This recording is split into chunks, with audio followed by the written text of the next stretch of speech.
Hi everyone, welcome to Building a Better Sefton. I'm Tim Short and this is...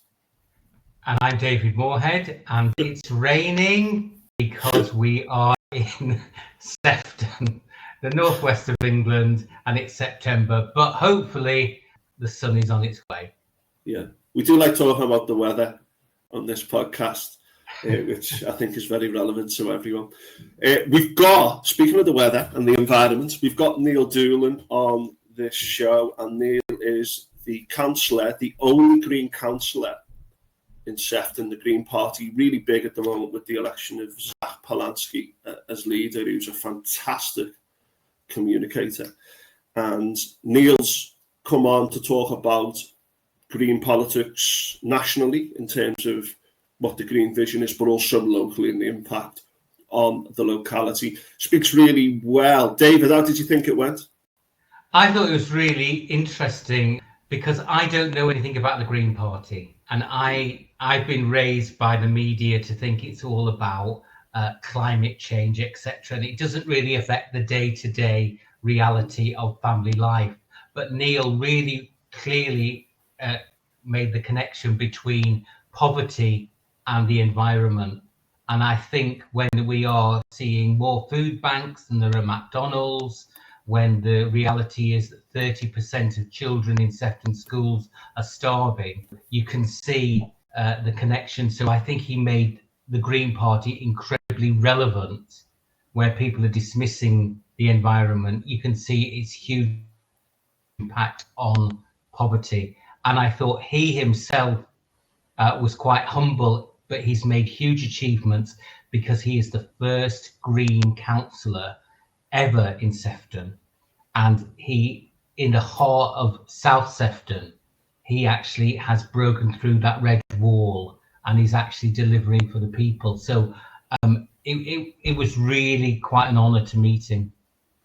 Yeah, he spoke really well, and he's the councillor for Seaforth and Waterloo, although I think it's being renamed next year because there's some changes to boundaries.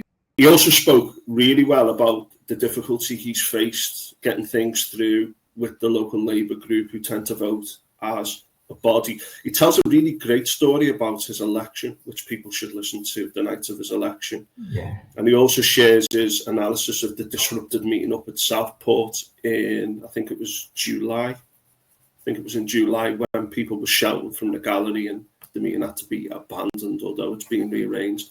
But he gives a lot of very interesting insights into how things are done in Sefton Council. And he's a bit concerned about the lack of scrutiny in committees. He was a bit concerned about the budget. There wasn't enough detail to the most recent budget. So he does raise a lot of issues, both locally, but also, as you said, the national picture. Speaks about Rimrose Valley as well, which is now not going to be used for the huge road between Switch Island and the port of Liverpool. And we talk about some of the national issues as well. But it was really great to have Neil on.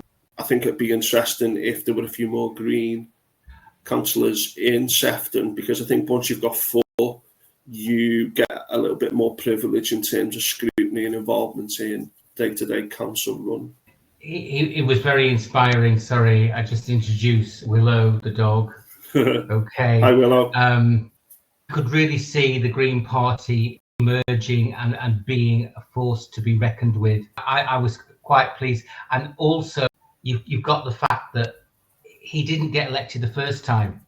He hasn't got a family who are already in politics, who give him a seat, etc. He is an outsider with a refreshing, different look. And it took him several attempts to actually convince people and convince the voters. And I think that's an inspiration for us all, that you don't need nepotism, right? And even if you don't succeed the first time, keep going, because if your message is true, it's of value. So don't give up. Yeah. And I think one of the things as well, there's been a lot of pushback against Green politics recently from the populist right. And I know that, like, apparently renewable energy is now much cheaper than fossil fuels, but there's less profit involved. And we're getting a lot of kickback from vested interests, making contributions to certain parties and pushing back. So this is a really relevant issue, not just in terms of environmental justice, but social justice and social justice in Sefton as well. But just on that note, in terms of building and community, just want to reach out to our listeners. If you want to get involved in building a better Sefton, we're looking for a reporter, actually be able to pay people. So if you are interested, please get in touch.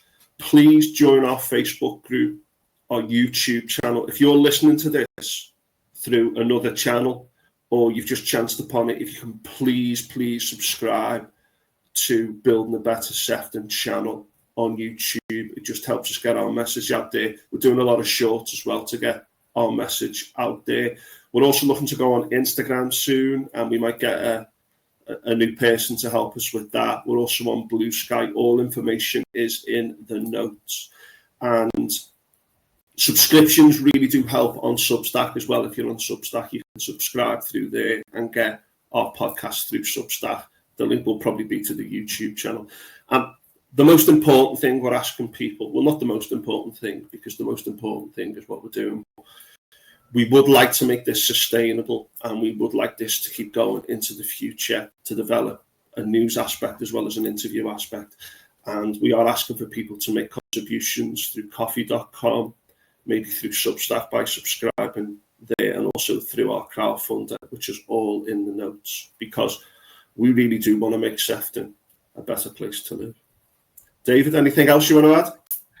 No, just hopefully you enjoy listening and it makes you think, because I think if you start thinking, that gives you hope and for change. I think we are living in quite difficult, dark times, and I think really we have the talent and the ability in Sefton to bring in light. So hopefully these podcasts will inspire us to live in a better Sefton. Without any further ado, let's get to our interview with Neil Doolin. And we want you to enjoy talking about community issues as well. There's a lot of toxicity out there. So let's work together and let's see how we can do this. Cheers, folks. All right. Bye.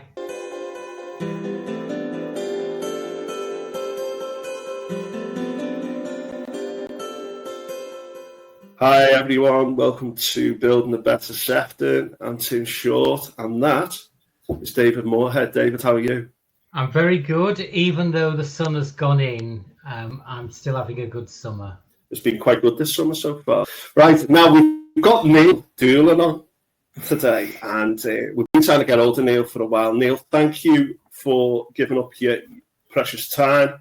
You are a councillor representing the Green Party for Waterloo and Seaforth. It's in that correct order, isn't it, that ward? Is that correct? Yeah, well, yeah, it is. I mean, its official name will be Church Ward. Right. But obviously, there's all-out elections next year and there's boundary changes. So Church Ward will have a new name next year and it'll be called Waterloo Ward. I love all these. Hopefully it's not the kind of gerrymandering that we're currently seeing in the home of democracy in Texas, but I'm sure it'll all work out. I'm sure hopefully it won't be your Waterloo either. Exactly. Imagine that. I'm hoping it's Labour's Waterloo, actually. Well, we're going to get to that. So, Neil, thanks for coming on. South Sefton generally is considered like a Labour stronghold for a number of years, and you were elected a few years ago. It was quite a big thing, really, for a Green councillor to win. I voted Green in the past just to declare I am in the Green Party. So I'm just getting out that. So, Neil, if I go easy on you, at least the audience will know why I'm going easy on you. What do you hope to achieve for Sefton in your current position as a Green councillor?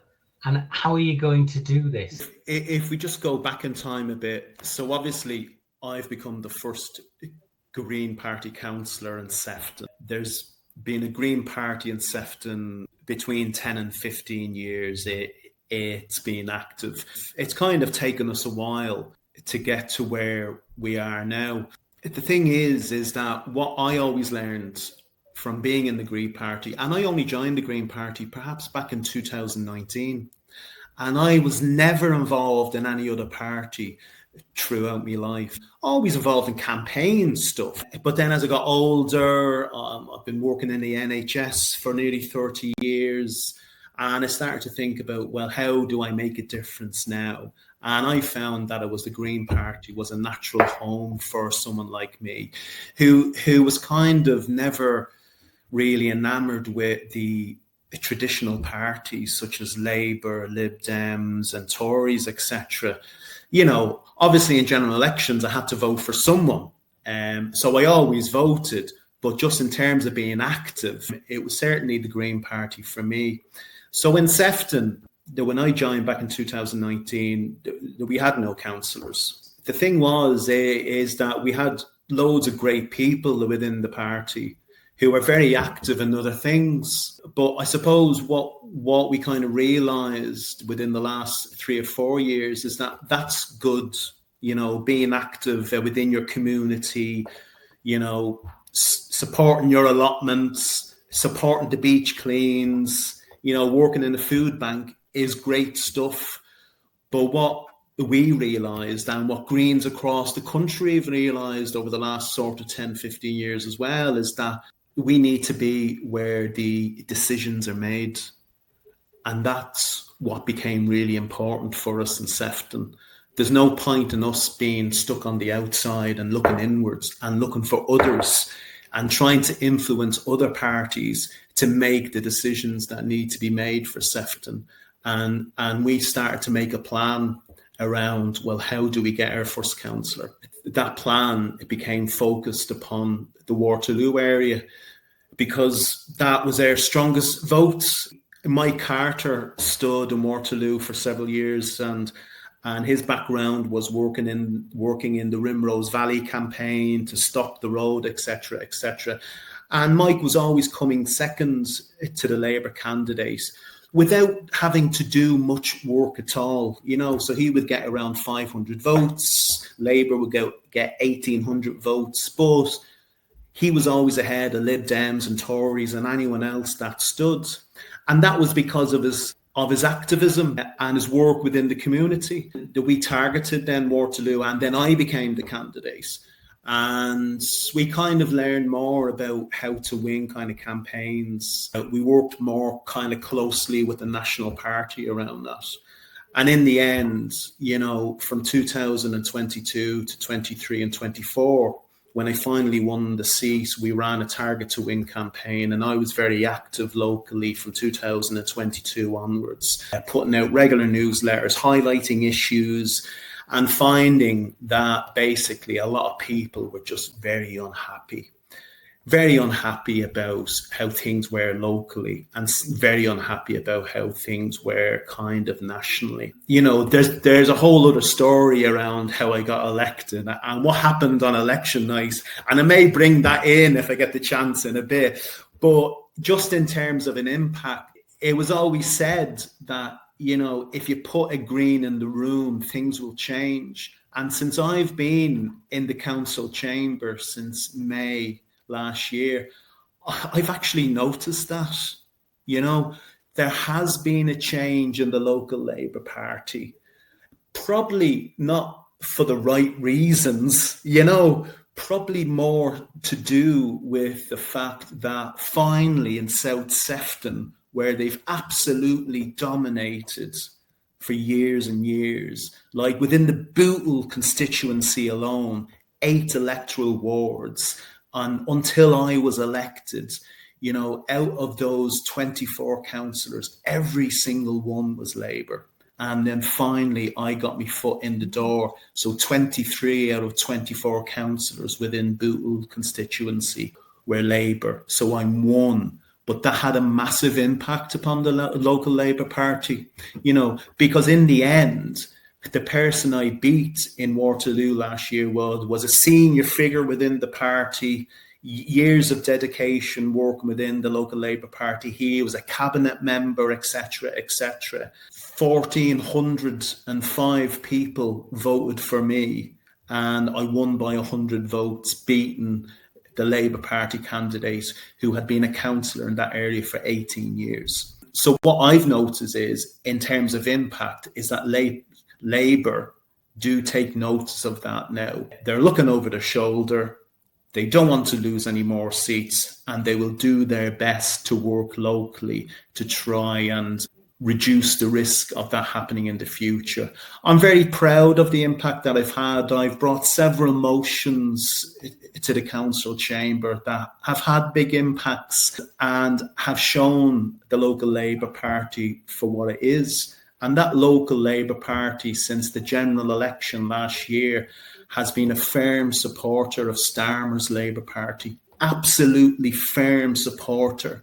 So when I got elected, within a few months, we had a couple of motions going to the council chamber around asking the government to go back on its plan to cut the winter fuel allowance. And in both cases, I voted for those motions. And in both cases, the local Labour Party, voted against those motions and voted those motions down. I myself brought a motion to the council chamber to support the women who were affected by the changes in pensions over the year, the WASPI women. Now, I brought it there. And again, the local Labour group, the local Labour leadership within that group made sure that motion did not win. Even though several years earlier, Labour, the local Labour in Sefton actually brought the same motion to council meeting. And got it through. So there are things like that where one green in the room, I found, can make a difference. It keeps Labour on its toes, especially in South Sefton. I was going to say, thanks so much for that. And talking of the WASPI women, these are the women who were told they could retire at 60, and then the government moved the goalposts and they had to retire years later. And many women lost out in their divorce settlement. They suddenly had no money at 60 and had to wait several more years for a pension, or women gave up their careers, etc. And they do reckon in each constituency throughout the country, the number of WASPI women could actually make every constituency a swing vote. Exactly. Because there may be 5,000 women in the Bootle constituency that if they vote for parties that will still support their campaign. And the really sad thing with the WASPI women was that they weren't informed because a government official said, well, women don't read letters, do they? So offensive. So can I just say, although it was defeated, well done for standing up for the women in the borough who now in their late 60s, early 70s are struggling because they have been denied justice. So thank you. Exactly. Yeah, I mean, I can't emphasise this in much how loyal Sefton Labour group leadership have been to Starmer's Labour Party. Other local Labour groups around the country had no issues in terms of condemning the winter fuel allowance, supporting WASPI women, etc., etc. But for whatever reason, this local Sefton Labour leadership have supported Starmer to the hilt, to the absolute hilt. And even when this year, when there was a motion brought forward by Sean Halsall in terms of PIP and the changes to PIP, they defeated the motion, they brought in their own motion, toned it down. We will write to our Labour MPs expressing our dissatisfaction, not condemning the government, but just asking local MPs to pass on, that we're not really happy with this.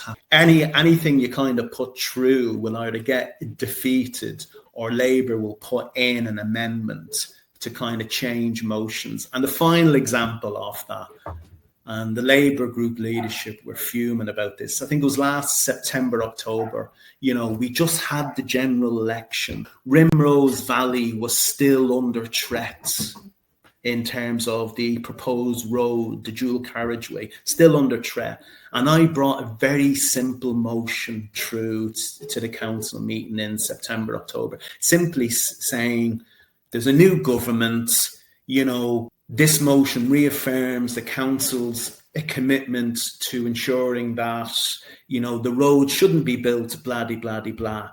Didn't mention any other party, just a simple motion, very similar to what had been passed in the previous several years in terms of supporting the Rimrose Valley campaign to stop the road. But Labour, I have to say this, they tore me to shreds during that meeting.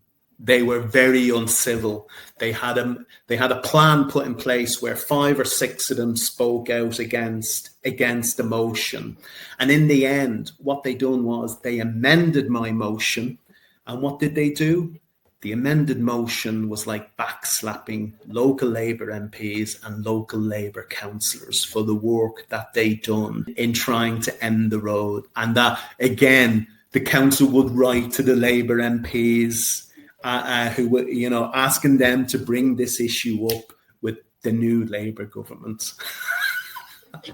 It's very frustrating, though, that kind of working against a body that's very disciplined, but also singing from the same hymn sheet as the national government, when they know that there's often quite a bit of political capital in saying, we will say that we disagree with that because that's what people are feeling, kind of on the doorsteps. Now, you've explained Rimrose Valley. The ongoing issue there about getting traffic to and from the port is something that we're going to look at in other episodes as well.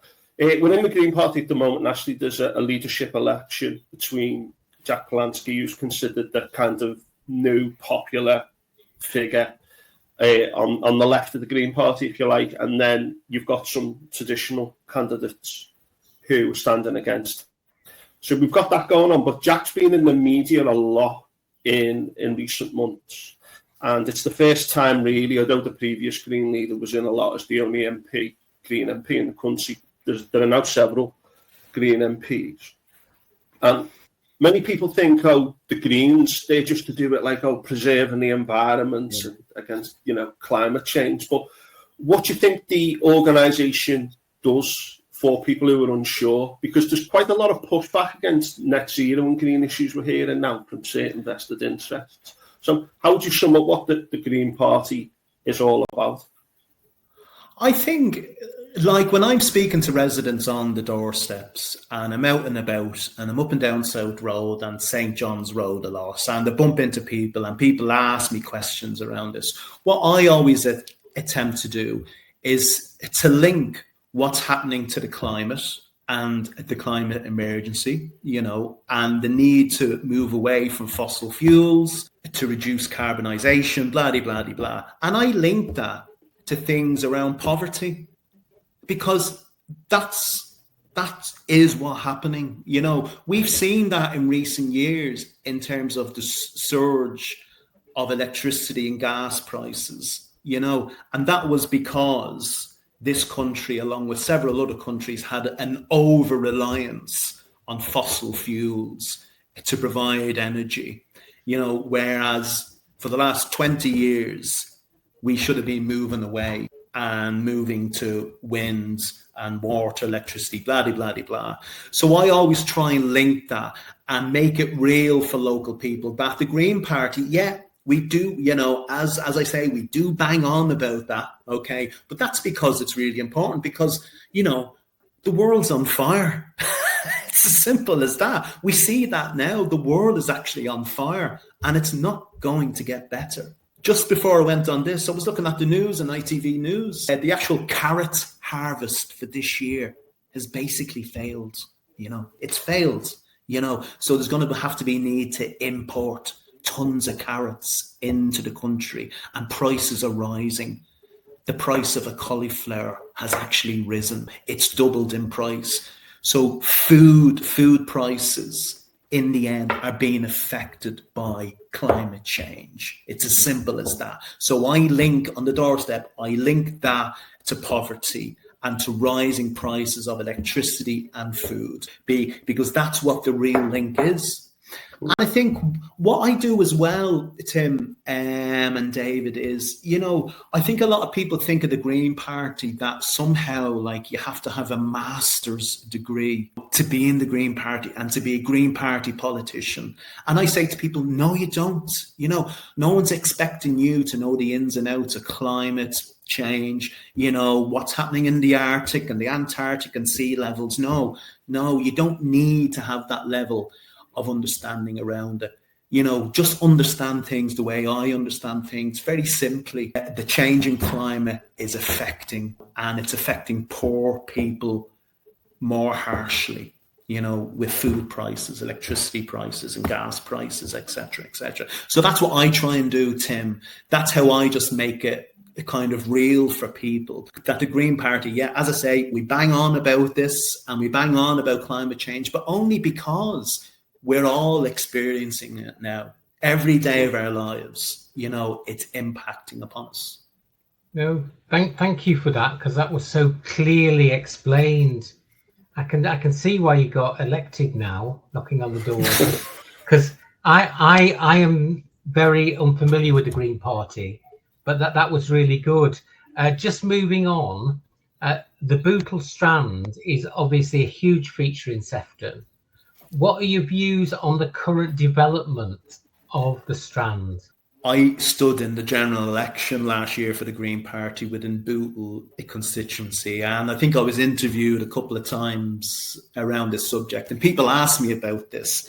Yeah, the simple fact is Sefton Council overpaid for the property on the land, didn't they? They paid something like 32 million or whatever it is, and they overpaid for it. And now that site now, I think it was quoted a couple of years ago, like it's worth 14 million or something like that, So, looking hindsight is a very bad investment. Sorry, did you say 14 million? 14 million, yeah. And they paid 32 million. 32 million. Wow. So that's 18 million taxpayers' money. Yeah. Wow. Yeah. So they overpaid for it. And now what's done, it's done. But my view is that the people of Bootle deserve nice spaces. They deserve a nice environment. They deserve a shopping area that is actually thriving. So in that sense, in terms of the new investment and the 20 million that is coming in, just to say that the 20 million pound was agreed by the Tory government, actually. So with that money, came from the Tory government. So that's going to go in to the new Strand and all of those changes that are going to happen locally. So I am supportive of that because the people of Bootle deserve this, So on the one hand, things went badly wrong for Sefton and they got a large loan to pay for this, which they're going to pay for a long, long time. But I welcome investment like this because for decades, Bootle, there's been underinvestment, hasn't there? You can see it anytime I get the bus into town. You can see it on the bus journey from Waterloo all the way through to Kirkdale. You can see that. So I do welcome it, and I welcome any investment like that. And I'll support the council. I will support the Labour group and anything that they want me to support around that. I don't know what was happening. I wasn't around at that time when those original decisions were made. There's just been a recent Ofsted into children's services. Now, this is something that me and David are going to come back to in a bit more detail. And it was unsatisfactory for a number of years. It's just got a good. But that's the Sefton PR. All the children's services met with outside their headquarters with a big banner saying good, but actually it was only good for social care. For SEND and education, they're still inadequate. And when you read that report, there are 5 areas. They get good in 4, which is great because they were inadequate since 2016. But the one that requires improvement is actually children in care who need help, safeguarding, keeping them alive. And it says disabled children are not listened to. Now, if I was in charge, I don't think I would have stood outside my workplace with a huge banner saying good? Well, I was just going to ask Neil's opinion on that, because although they have received a good overall, as they say, in certain things, there's also things which are still a big problem. Now, this has been in the media spotlight for a number of years, but the glee that I've seen from some of the people in the council group about this, it didn't sit right with me, as if, oh yeah, we've got a good, aren't we amazing? Instead of saying, right, okay, what's gone wrong? What can we do to keep making things better and moving in the right direction? Like, we've improved here and we're going to focus on that. I've been a bit concerned if you had any observations about the situation with children's service. It is a hard one. So I've worked in the NHS, as I've said, God, I started in 1994. So that's just over 30 years now, isn't it? It is, yeah. So over the years, I've always, and I still work very closely with social care staff in Sefton. And the services that I work in terms of mental health services, we work very closely with children's services and children's social workers. It's taken Sefton a long time to see the improvements. What I've seen as a councillor is that Sefton have had to make investments in terms of staffing, more kind of leadership posts, and really kind of pushing through improvements. You know, just in terms of nationally children's services struggle to recruit staff, and it's happened with Sefton. It has, because basically, you know, I mean, you're at the sharp end of things. You're working with families who are often desperate, and it's hard work. And it's probably even harder if you're working within a local authority where CQC come in and they say, well, basically, it's just not good enough. And then morale dips, etc., etc. So I totally understand that. I am glad that there are some improvements, Tim, and certainly, David, what you actually mentioned, because within any CQC report, there's always good and a bad bits. There's always things that are never as good as what you would want them to be, but you can get an overall kind of feeling and score around the whole thing. I've spoken to families this year on a Teams meeting and who are telling me their experiences of working with Sefton because their children are kind of service users and have SEND needs. And some of the stories are very hard to hear, because it's been very challenging for those families, as it is across Sefton, to obtain the help and support that they've needed and which legislation states they should have. So I totally support those families in those situations. They shouldn't have to struggle. They shouldn't have to go through the huge appeal process just to get some basic support around their children and kind of keeping them within normal schooling, etc. So I think just in summary then to what you said, obviously, Neil, you've heard some very troubling things from some of the families. David, you've heard and experienced and witnessed, you know, over the last few years, huge issues with children's services.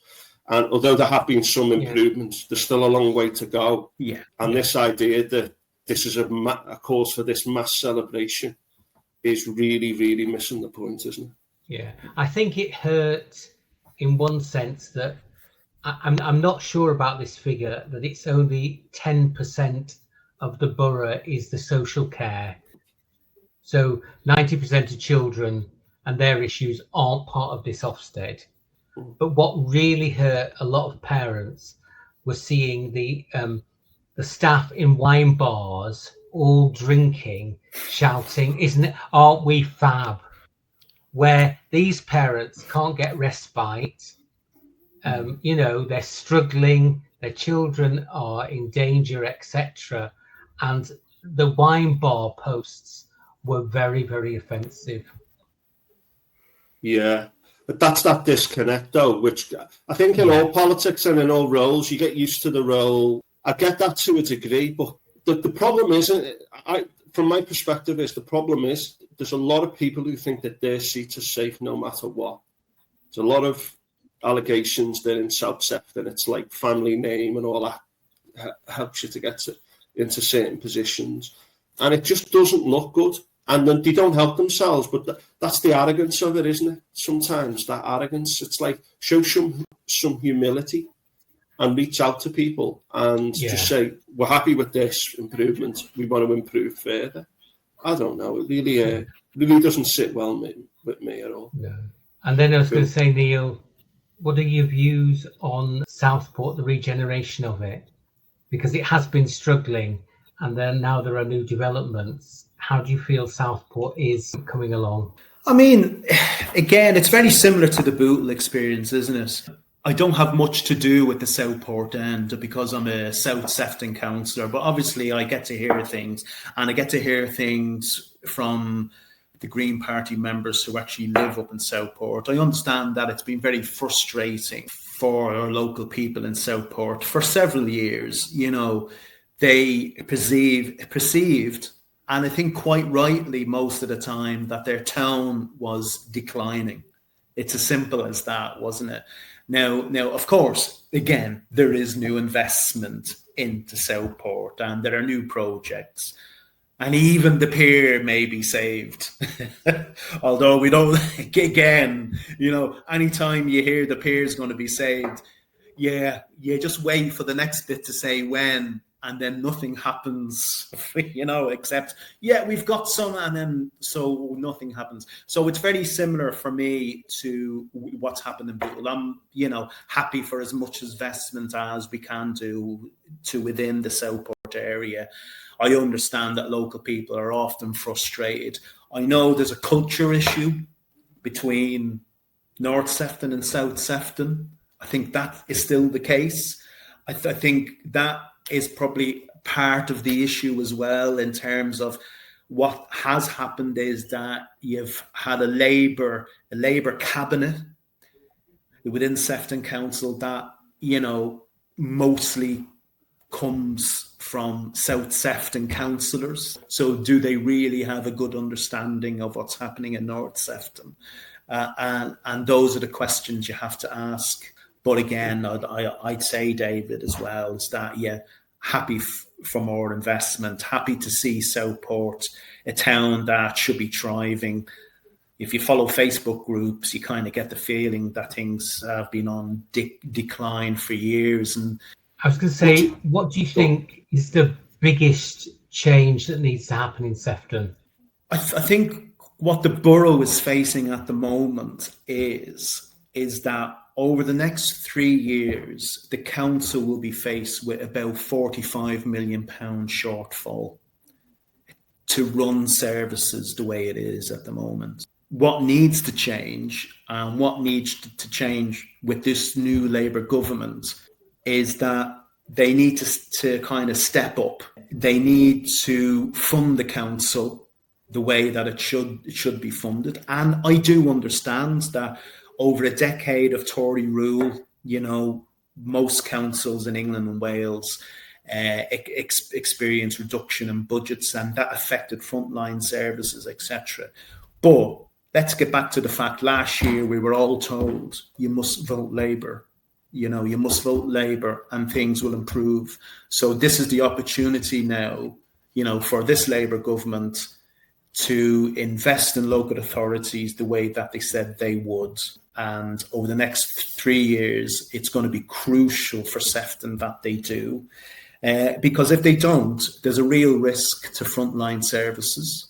Staff redundancies, staff reductions may well happen. And all of these regeneration projects that are actually planned north and south, some of them will have to be stalled or even stopped if Sefton doesn't get the investment that it needs just to manage services the way they are.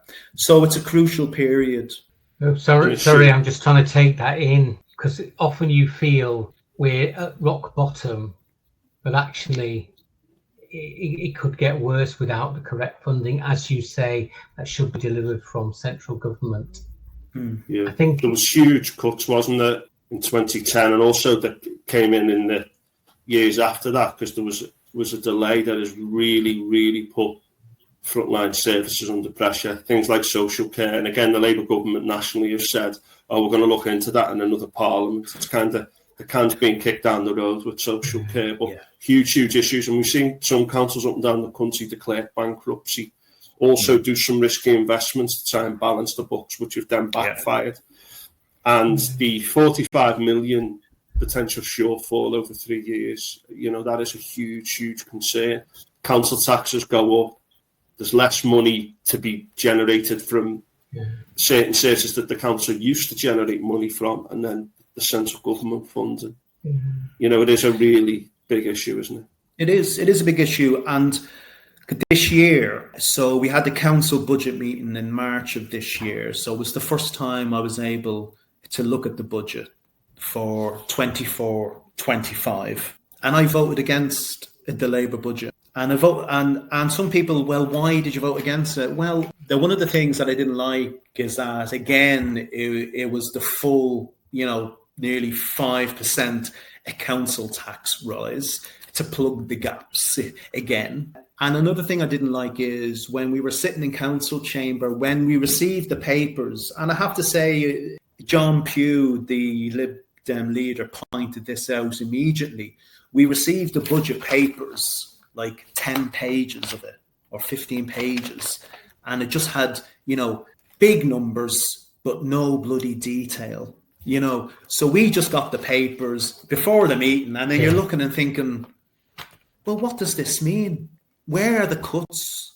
Where's the investment? It was hard to look through it and to think, well, this doesn't mean anything. And what was pointed out in the council meeting was that years previously, before the budget, you would get a wad load of paper that would give you that detail about which department is going to get X amount of money, which department will get less money.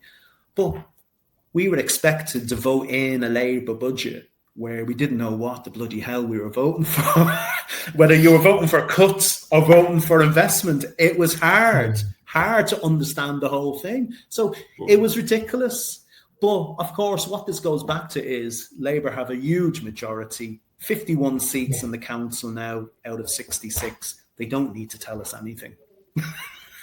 No, because also we are trying to get Labour on here and ask them the same question, and we just get silent. Yeah, I know. And then what happened after that, right? So Labour put out a newsletter in Waterloo.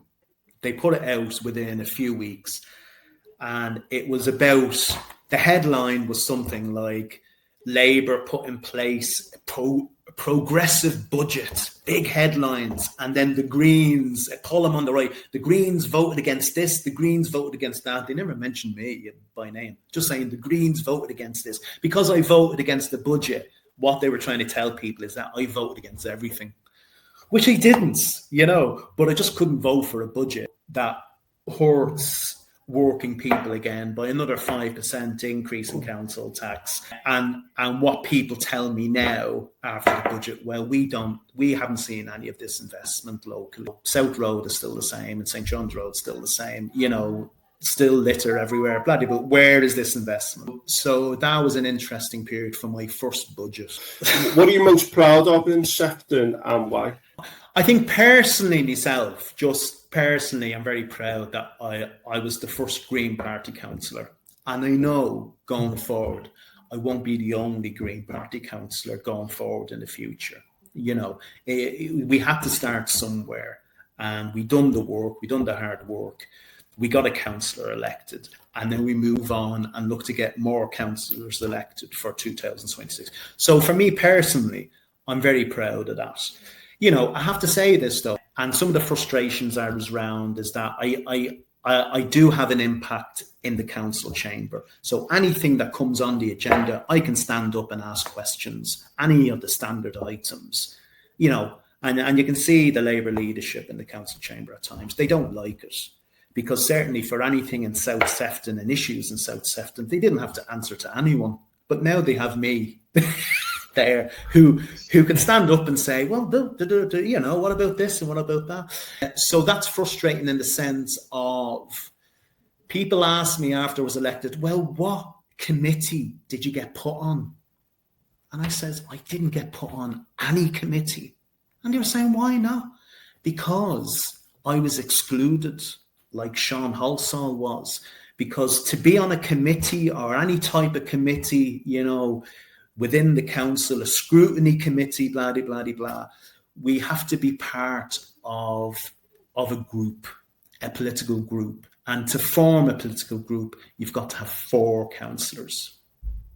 So that's why we feel frustrated. We're sat outside a bit still. You know, we're not able to ask the questions in terms of scrutiny committees for children's services, etc., where we can have a bigger impact. But I'm hoping in the future that will actually change, you know. And again, I know this has been said big. I listened to Bobby's interview as well around this, and I think he mentioned this, where every committee has a Labour chair and a deputy chair, even the scrutiny committee, you know. So basically, it's like Labour marking its own homework.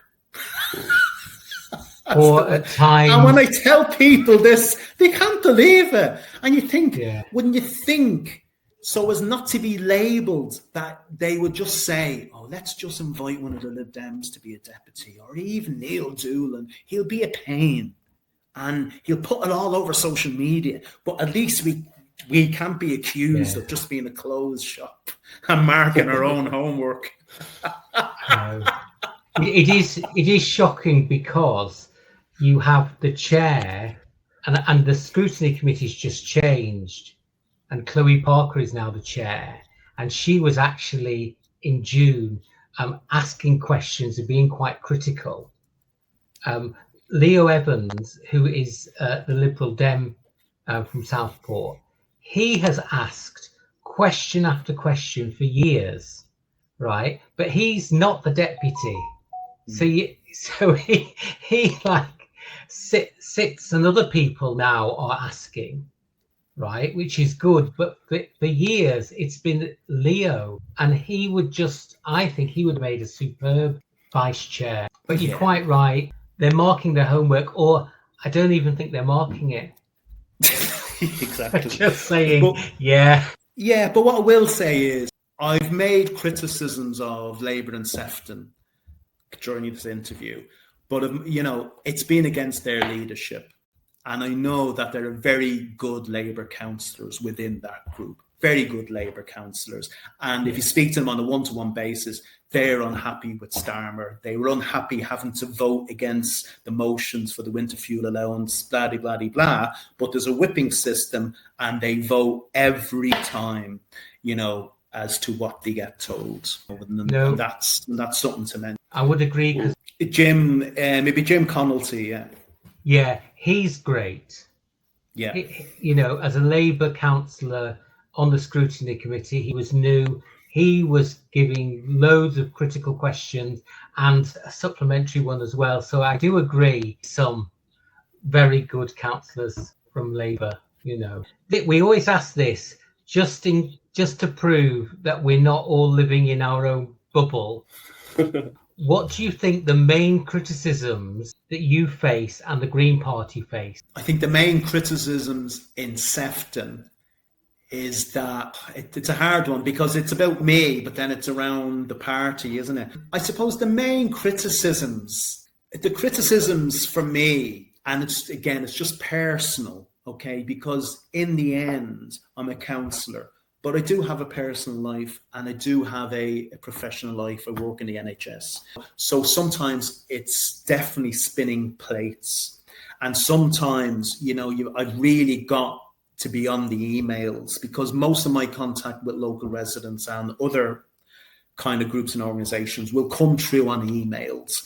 And because I'm very high profile on social media, I get messages, then I get WhatsApps, you know, and then if I put something on a face group, then I get responses there, and sometimes I miss things, and sometimes I get a response like, you haven't responded to my email from 2 weeks ago. So that is a criticism of me. But again, what I would go back to is, I'm a sole Green Party councillor, and sometimes people outside of Church Ward and Waterloo are asking me to do things, and I wish I could do more. I've had loads of contact from other residents groups in South Sefton, you know, especially in relation to the Church Road issue. to air pollution in South Sefton, and I've done my best to try and do things, but in the end I'm a sole Green Party councillor. But what I will say is that when there's more of us, we will do better. We will definitely do better. And in terms of having a bigger impact, getting on the committees, putting in more work locally to local communities.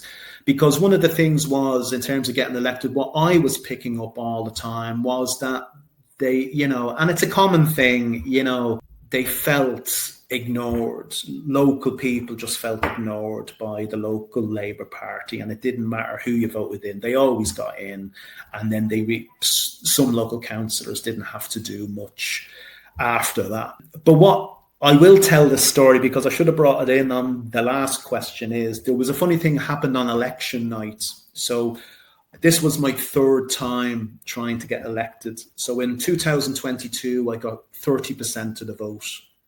We got the vote from 21% to 30% in 2022. The next year, we got the vote up to 40%. And then last year, then I won the seat with just over 50%. I remember on election night, so Bootle constituency has its own room within Aintree. So there's 8 tables and everyone there is Labour except me and our little group of Green Party supporters. So as the night went on, all of the other tables were declaring, and of course it's a Labour majority, 1,800, blah, blah, blah, blah. They were winning everywhere, as they always do in South Sefton. And it was becoming apparent that something different was happening on the church ward table this year. And so we had, lots of the local Labour leadership were around the church ward count, around the tables where all the votes being counted. And even the local MP, Peter Dowd, was there for most of the night. So we had them all around us. It was me, Stephen, Kieran and Sam. There was only 4 of us and loads of them. And then we were looking at the bundles. And then I was saying to Stephen in our part, God, it's looking very close this year, isn't it? And he says, yeah, I think you're ahead. And this was like 11:30. And I was thinking, really? He says, yeah. And then I couldn't believe it. And then within the next half hour then, we got told first, before they announced it, you get told first in a little group. The returning officer comes up and says, these are the votes, these are the results. So Labour then, they asked for a count of the bundles. So they're all in bundles of 100. And I says, fair enough. If you want to count the bundles, make sure there's no Labour bundle there stuck in a green. So in the end, it came back, I won by 105 votes. When that got announced, just before it got announced that I won, every Labour Party member in that room, including the MP, scattered, left the room. No one came over to say, oh, well done, Neil. Fair enough, Neil. You done all right. Yeah. What you would expect to happen, but they absolutely scattered, left the room. They were fuming, absolutely fuming about what had just happened. I don't know what to say about that. I mean, that's just, they know they're already going to be in a big majority. And then just to say, oh, well done, congratulations, look forward to working with you in the public interest. No? Because I always feel, and I attended the January meeting of the full council, and I'm a retired teacher, that I expected my year 7 class to be well behaved and kind and a good sport. And that night, if it had been children, they would have congratulated each other and accepted it. And at the council meeting, there wouldn't have been uneducated shouting down or whatever. And I think councillors have to be role models. If we can expect it from year 7 children, then the councillors should be better. So it's really sad that you had to endure that. But what a victory. Yeah, it was. I mean, yeah, it was. And it made a national, it was on the BBC website as well, because it was a breakthrough for the Green Party in Sefton. And in fact, that was probably the headline from the Sefton elections that year, Yeah. And it sent shockwaves through South Sefton. Wow. Yeah. Shockwaves. Well done. Just very quickly, Neil, were you present at that meeting that had to finish early because of disruption from the public? Yeah, a few weeks ago. Yeah. What was your spin on whether it needed to be stopped and what happened that night? Just very briefly. And again, you feel free to say as much or as little as you want about this. So it's not the first time that this has happened. In some of the previous meetings, we have had groups and individuals who have attended where they've put in kind of questions to the council, which they can do, and they can speak to those questions then within the chamber. And some of these individuals and groups had done that before the last meeting. And I think in the past, there was the odd person who kind of lost their head and was shouting and roaring, but they were asked to leave and then they left. I suppose I was very surprised that they were allowed to stay this time. I was very surprised about that. I think the meeting was stopped once. It was paused once so that some order could be established. And then it was resumed within 15 or 20 minutes. And then it just ended up in farce again because you had lots of people who were in the public gallery shouting at the Labour group and shouting towards the mayor, etc., etc.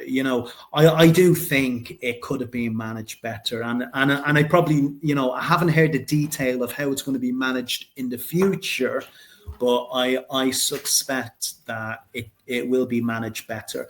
But what I will say is that some of these groups, they have very odd views, and a couple of times in recent months I've been stopped outside going into the council chamber outside Bootle Town Hall, and I've been asked questions around vaccines, around chemtrails and around 5G, and I've just gave them honest answers. If there's science behind any of that, I'm happy to hear the science and agree with it. That's the person I am. It's as simple as that. But I think what probably should happen, and I'm hoping it's happened since, I think the council officers should engage with those people in the meantime, explain around systems and processes and how all these meetings work, as a way of trying to ensure that it doesn't get repeated again. Did the police turn up? They did after the event, after it was cancelled.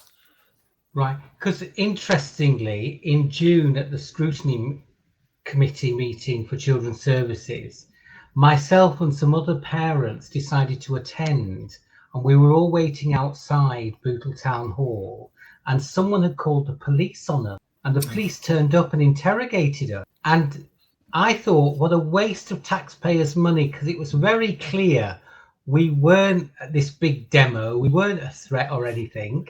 And they said, we got an email. I'm led to believe Sefton called the police on send parents. But nobody thought of a full council meeting and the police until after the event, where they probably may have been needed.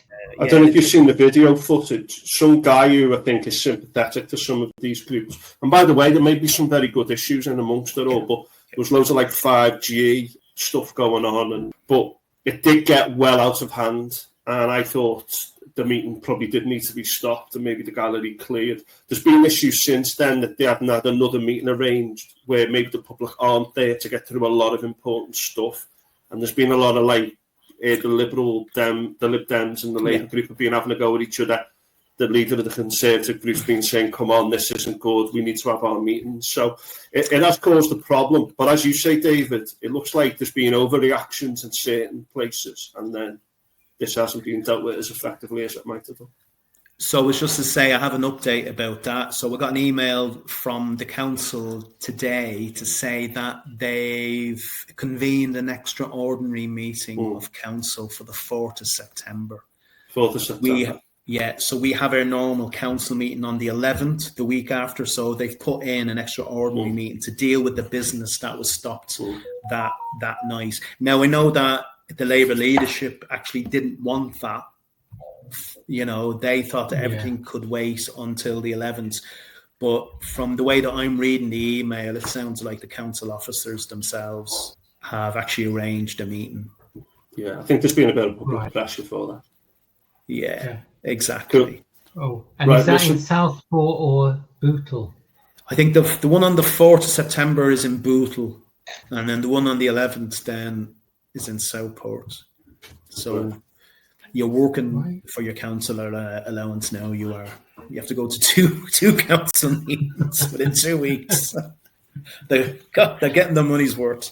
Yeah. Good stuff. Listen, Neil, you've been with us for over an hour. David, is there anything else that you want to ask? Or? No, can I just say, not knowing much about the Greens, I have been educated, and thank you so much for taking the time to come on and explain your views. It's been, it's given me a lot to think about. So thank you. Cheers. It's no problem at all, and thanks very much for having me. Well, thank you very much for giving up Carry your time. on.